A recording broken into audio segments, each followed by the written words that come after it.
أشرقت نفسي بنور من فؤادي حينما رددت يا رب من الشيطان الرجيم بسم الله الرحمن الرحيم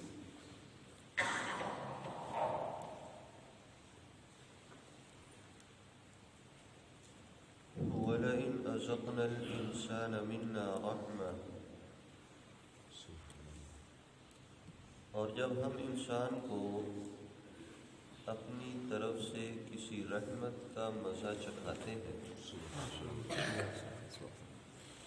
ثم نزعناها منه پھر وہ رحمت اس سے ہم واپس لے لیتے ہیں انه لیئوس کفور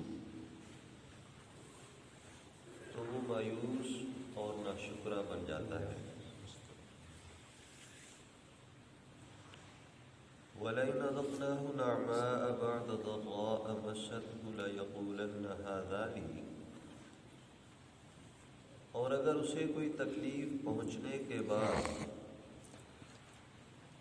ہم اسے نعمتوں کا مزہ چکھا دے تو وہ کہتا ہے کہ ساری برائیاں مجھ سے دور ہو گئی انہو لفرح فخور اور اس وقت وہ اترا کر شیخیاں بکھارنے لگ جاتا ہے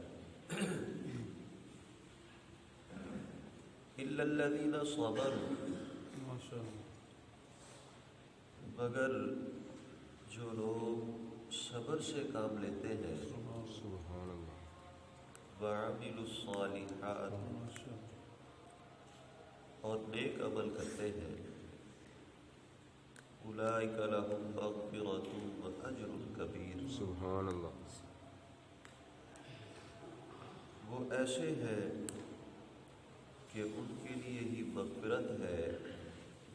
اور انہی کے لیے بہت بڑا اجر ہے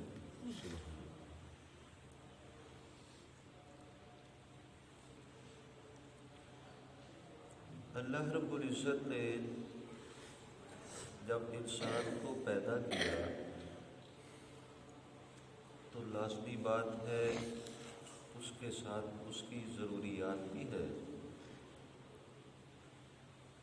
تو اس کی ان ضروریات کو بھی اللہ نے ہی پیدا کیا ہے اور پھر ان ضروریات کے مطابق اللہ نے اس کے لیے وسائل پیدا کیے تو یہ جو انسان کے وسائل ہیں جس طرح انسان کا پیدا ہونا یہ اس کا اپنا کوئی کمال نہیں بلکہ وہ اپنی پیدائش میں خدا کا محتاج ہے اسی طرح اس کی ضروریات کا پیدا ہونا یہ بھی اللہ کی طرف سے ہے تو اب اس کی ان ضروریات کو پورا کرنے کے لیے اس کے جو وسائل ہیں جب وہ بھی اللہ ہی کی طرف سے ہے تو وہ بہتر جانتا ہے کہ کس موقع پہ کس چیز کی اس کو ضرورت ہے سبحان اللہ اسی کے مطابق وہ نوازتا ہے اور اسی کے مطابق وہ محروم رکھتا ہے اسی چیز کے متعلق اللہ رب العزت نے ان آیات میں وضاحت فرمائی کہ انسان اس حکمت کو سمجھنے سے قاصر ہے عمومی طور پہ جب اللہ رب العزت انسان سے کوئی نعمت چھین لیتے ہیں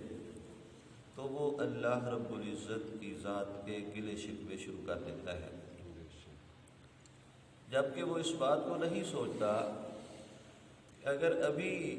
میرے اوپر آزمائش آئی ہے تو اس سے پہلے جن نعمتوں کا میں استعمال کر رہا تھا وہ خدا ہی کی طرف سے تھی یہ کوئی میرا اپنا کمال نہیں تھا میری کوئی اپنی ذہانت نہیں تھی یا میری کوئی اپنی محنت اور کوشش نہیں تھی یہ تو ایک ذریعہ تھا حقیقت میں اللہ رب العزت مجھے نواز رہے تھے تو جس اللہ کی میں نے اتنی نعمتیں کھائیں تو آج اگر اس کی طرف سے مجھ پر آزمائش آ گئی ہے تو مجھے اس صورت میں بھی اس خدا کا شکر ادا کرنا چاہیے۔ لیکن عمومی طور پہ ہوتا کیا ہے کہ جب انسان کو اللہ کی طرف سے نعمتیں ملتی ہیں پھر تو وہ اس کا شکر ادا کرتا ہے، لیکن جب وہ نعمتیں چھن جاتی ہیں تو اس وقت بجائے شکر ادا کرنے کے وہ ناشکری کرتا ہے اور گلے شکوے شروع کر دیتا ہے۔ یہی بات اللہ رب العزت نے یہاں پہ بیان فرمائی، اور پھر ایک تیسری صورت بیان فرمائی کہ یہ جو اس کے اوپر آزمائش آئی، جو تکلیف اور مصیبت آئی، اب اس کے بعد جب میں دوبارہ انسان کو نوازتا ہوں تو پھر چاہیے تو یہ تھا کہ وہ سجدہ شکر بجا لاتا کہ اللہ نے مجھے اس تکلیف سے، اس آزمائش و امتحان سے نجات دی۔ وہ بجائے شکر ادا کرنے کے وہ اترانے لگ جاتا ہے، اور پھر وہ غرور اور تکبر کرنے لگ جاتا ہے کہ یہ تو میرا ظاہری کمال ہے، ذاتی کمال ہے، یہ تو میری ذاتی محنت ہے،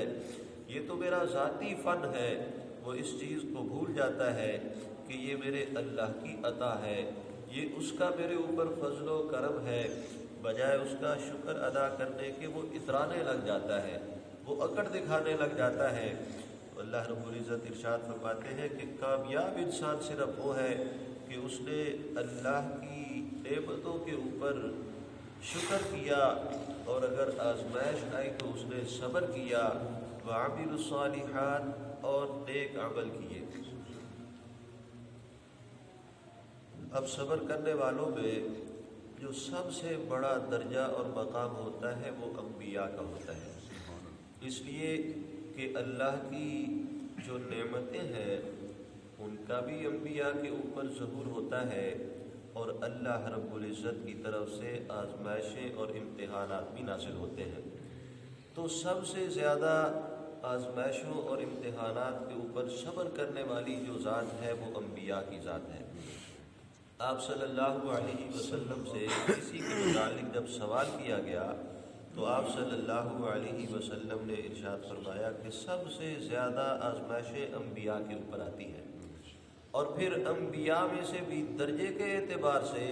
جو جتنا زیادہ اللہ کے قریب ہوتا ہے اتنی زیادہ آزمائشوں میں اسے مبتلا کیا جاتا ہے۔ حضرت ابراہیم علیہ السلام کے متعلق بے شمار واقعات آپ نے سنے ہیں کہ وہ اللہ کے خلیل تھے، تو اللہ رب العزت نے انہیں آزمایا بھی اسی اعتبار سے۔ حضرت موسیٰ علیہ السلام کے متعلق، حضرت عیسیٰ علیہ السلام کے متعلق، حضرت زکریا، یہ وہ مشہور انبیاء ہیں جن کا ذکر اللہ رب العزت نے قرآن پاک کے اندر کیا۔ اس کے علاوہ بے شمار انبیاء کا تذکرہ احادیث کے اندر بھی آتا ہے، تاریخی روایات کے اندر بھی آتا ہے۔ ایک نبی ہے حضرت حنظلہ علیہ السلام۔ حضرت حنظلہ ایک صحابی ہے اور ایک نبی بھی ہے، حضرت حنظلہ علیہ السلام۔ ان کے متعلق آتا ہے کہ انہوں نے اپنی قوم کو اللہ کی وحدانیت کا درس دیا۔ بڑا عرصہ وہ محنت اور کوشش کرتے رہے اور لوگوں کو راہ راست پہ لانے کی کوشش میں وہ مصروف رہے، لیکن لوگ ان کی بات ماننے کے لیے تیار نہ ہوئے۔ اخیر ان لوگوں نے حضرت حنظلہ علیہ السلام کو ایک بہت بڑا گڑھا کھودا اور اس کے اندر پھینک کر پتھر مار مار کر کے شہید کر دیا، یعنی انہی پتھروں کے نیچے انہیں دفنا دیا گیا۔ تو ایسی ایسی آزمائشوں کے اندر سے انبیاء گزارے گئے ہیں، لیکن چونکہ ان کا مقام اور مرتبہ بڑا ہوتا ہے تو اللہ رب العزت بڑی آزمائشیں ان کے اوپر لاتے ہیں، اور یہ آزمائش ان کو آزمانے کے لیے نہیں ہوتی بلکہ ہمیں بتلانے کے لیے ہوتی ہے کہ اگر اللہ رب العزت کی طرف سے کوئی ایسی تکلیف پہنچے تو جیسے انبیاء نے صبر سے کام لیا ہے ایسے ہی آپ نے صبر سے کام لینا ہے۔ حضرت خباب بن ارت رضی اللہ تعالی عنہ ایک مشہور صحابی ہے جناب نبی کریم صلی اللہ علیہ وسلم کے۔ ان کے متعلق آتا ہے کہ جب انہوں نے ایمان قبول کیا تو ان کا آقا ظالم کافر انسان تھا، تو اس نے انہیں منع کیا کہ اس دین کو، اس مذہب کو چھوڑ دو۔ انہوں نے اس بات سے انکار کر دیا تو اس شخص نے کوئلے جلائے، ان کو خوب سلگا اور بھڑکا کر انہیں ننگے بدن اس کے اوپر لٹا دیا گیا اور پھر ان کی چھاتی پہ وہ خود کھڑا ہوا اور ان کو مسلتا اور کہتا کہ محمد کا ساتھ چھوڑ دو صلی اللہ علیہ وسلم۔ تو حضرت خباب رضی اللہ تعالی عنہ کے یہ الفاظ ہوتے تھے کہ محمد کا ساتھ نہیں چھوڑا جا سکتا، یہ جو جان ہے یہ تو جا سکتی ہے، لیکن جس نبی کا میں کلمہ پڑھ چکا ہوں اس نبی کا ساتھ میں نہیں چھوڑ سکتا۔ ایسے ہی اور بھی صحابہ اکرام کے بے شمار واقعات آپ نے پڑھے اور سنے ہوں گے کہ انہوں نے جب ایک دفعہ آپ صلی اللہ علیہ وسلم کی آواز پہ لبیک کہا تو پھر ان کے جسموں کے ٹکڑے تو ہو گئے، لیکن انہوں نے نبی صلی اللہ علیہ وسلم کا ساتھ نہیں چھوڑا۔ اسی کے متعلق اللہ رب العزت نے ارشاد فرمایا کہ الا الذین صبروا وعملوا الصالحات، وہ لوگ جنہوں نے صبر کیا اور اچھے اعمال کیے، اولئک لہم مغفرۃ واجر کبیر، انہی کے لیے مغفرت ہے اور انہی کے لیے اجر عظیم ہے، بہت بڑا اجر ہے۔ یعنی جو اللہ کی ذات پہ بھروسہ کرتے ہوئے